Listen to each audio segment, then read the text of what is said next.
What's the most badass thing you've accidentally said in the heat of the moment?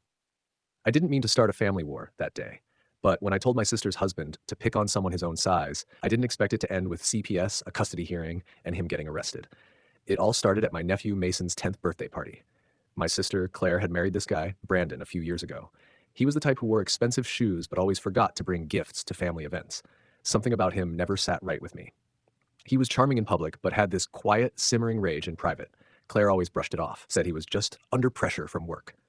The party was in their backyard. Balloons, cake, a magician, the whole deal.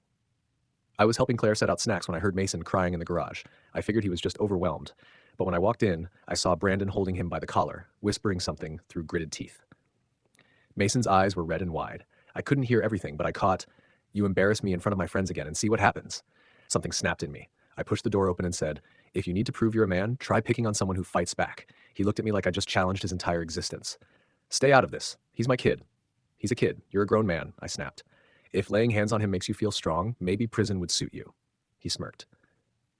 "You won't do anything." Big mistake. I pulled out my phone and played a recording. I had started it when I first walked in. Years of being the family's backup plan had taught me to trust my gut. This is going to every school official, every judge, and every family court in the state if you so much as raise your voice again. Claire walked in at that moment. She heard the end of the recording. I thought she'd be angry, but she just stood there, staring at Mason's scared face, and finally said, "How long have I been lying to myself?" Brandon tried to spin it, saying I edited the clip, saying it was discipline, not abuse. But Claire was done. She called her lawyer the next morning and filed for separation. CPS got involved. Turned out it wasn't the first time. The court granted Claire temporary sole custody. Brandon had a breakdown during one of the hearings and ended up getting arrested for contempt. A few months later, we threw another birthday party for Mason, this time at a bowling alley. He smiled the whole time, no tears, no flinching when someone raised their voice. He ran up to me and handed me a drawing of a superhero with my name on it. I framed it, and that recording, I deleted it. I didn't need it anymore.